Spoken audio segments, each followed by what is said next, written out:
Welcome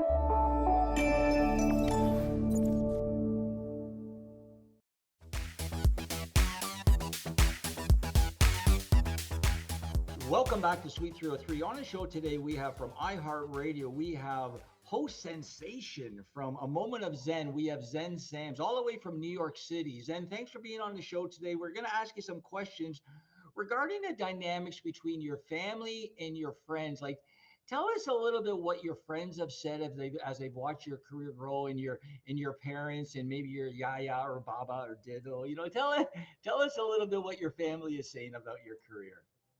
So my family's extremely supportive. My mom and her husband George, they still live in Montreal, and they are big super fans. Friends and family in Montreal alike have really been amazed at the trajectory, because it's not your typical trajectory. I've definitely gone where there is no path and left a great big trail. I always pave my own way. I tell people, if somebody doesn't open the door that you're knocking on, you build your own door and you open it.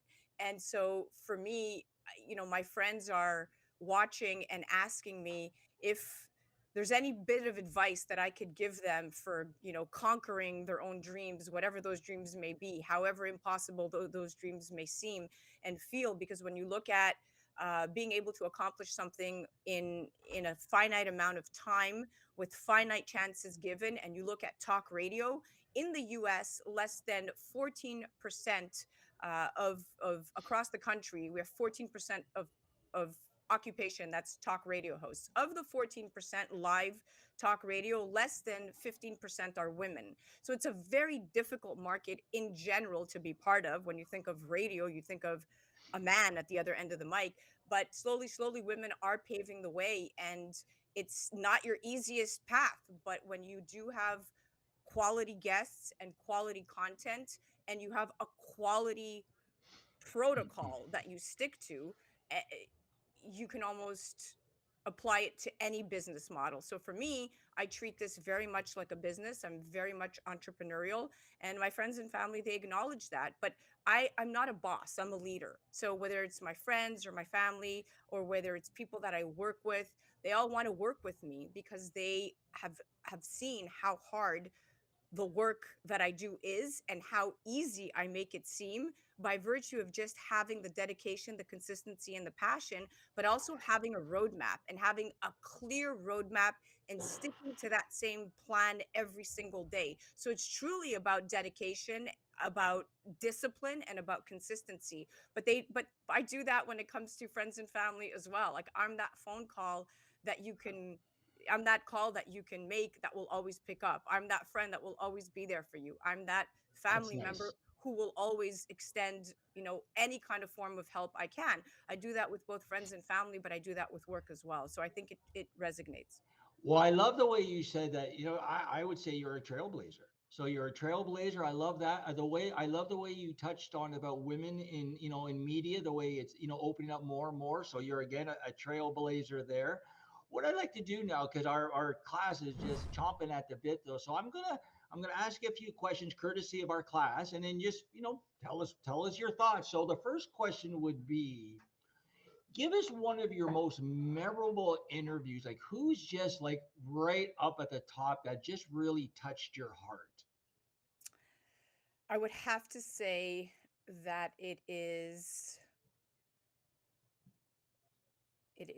probably Eric Legrand.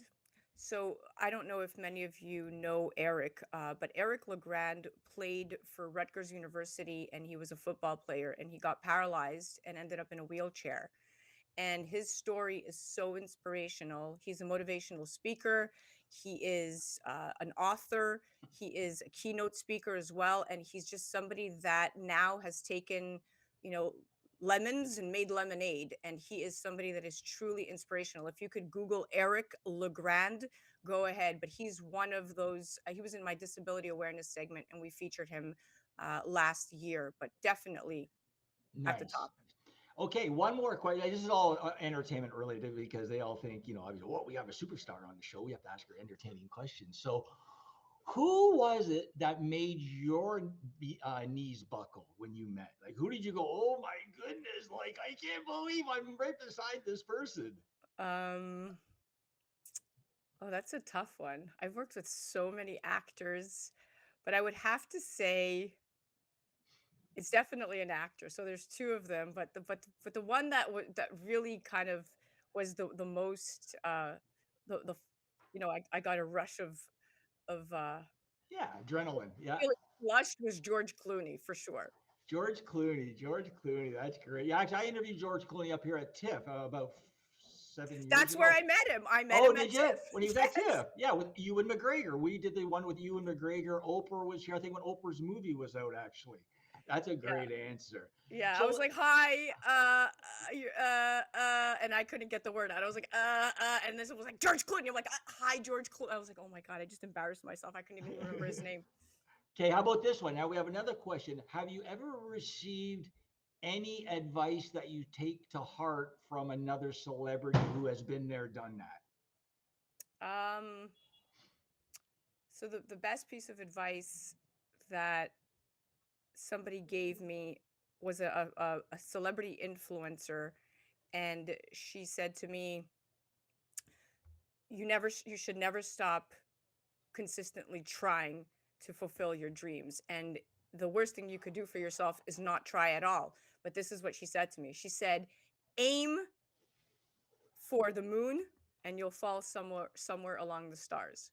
So it stuck with me because I always aim the high I always set my standards so high, and I do it on purpose because I figure if I set them that high, anything beneath that is good enough. But it's all about pushing yourself to be the best version of yourself that you could be. So I always like to raise the ceiling. Well, if you're going to dream, you might as well dream big, right?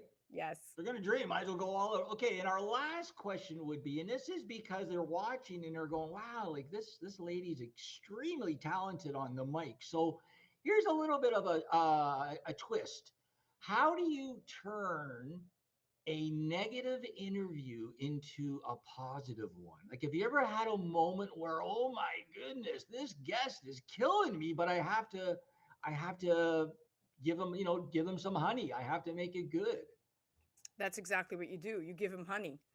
You never let a moment go down in history where you're remembered as somebody who was not in control of your interview. So you really have to have your psychology figured out before you're speaking to that guest. I don't think I've ever been in a situation where the interview has gone the wrong way. And that would be a lack of preparation. But if it did, you get way further with honey than you do with vinegar. So I always err to the side of caution, and I just compliment them as much as I can, and I keep the momentum going, and I make sure that you don't hit on any chords that uh, they don't want you to string, because at the end of the day you have to be sensitive to who they are. So I think it's just proceed with caution, and if something does implode, you have to be ready to make sure that you're cool, calm, and collected, and reply always with with that undertone of you have things in control. Well, that's great, Zen. I really appreciate you taking the time to be on our show today. We're going to have you back as many times as you want. We love having you on. We really appreciate you.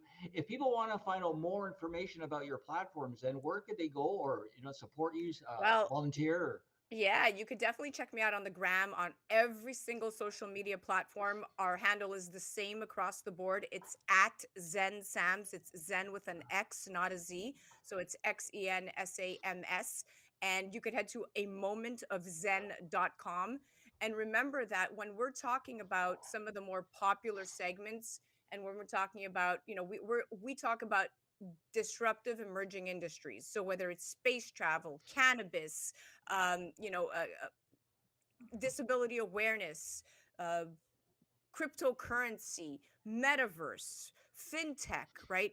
Whatever it is that we're talking about, you have to remember that disability awareness is at the forefront of everything that you should be thinking and doing in terms of employment. Because in Canada, when you look at the statistics, and this is important to you on the Disability Channel, in 2017, Canadian Survey on Disability, it's the CSD, reported that 25% of Canadians aged 15 and older had a disability. So 25% of Canadians aged 15 Yeah. and older have a Oh yeah. disability. That's a lot of people. So the majority, 71% of these individuals, have two or more types of disabilities. So now we go even further. So that report also provided data on various disability types, such as developmental, memory, dexterity, learning, seeing, hearing, flexibility, and even pain related disabilities, with notable differences, mind you, between men and women in each category.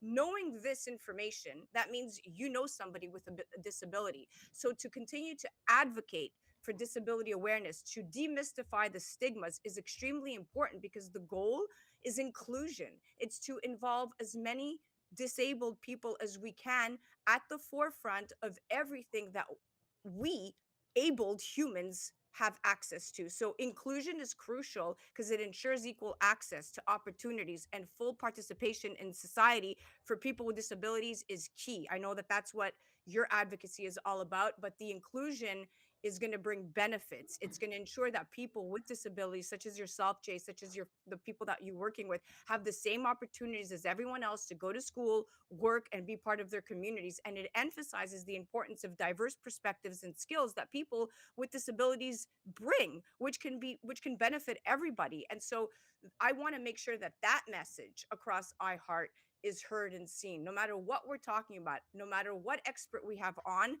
I would never ever not recognize somebody just because they have a disability or an impairment. And treating and recognizing people with disabilities with respect and dignity is not only the right thing to do, but also enhances the strength and diversity of our communities. So when you have voices like me and voices like you behind a microphone, I take that with full responsibility. And ultimately, disability inclusion is just going to benefit anybody. And destigmatizing various disabilities is essential to achieving this inclusivity. So I just wanted to leave and part ways with these words, because these are extremely important words.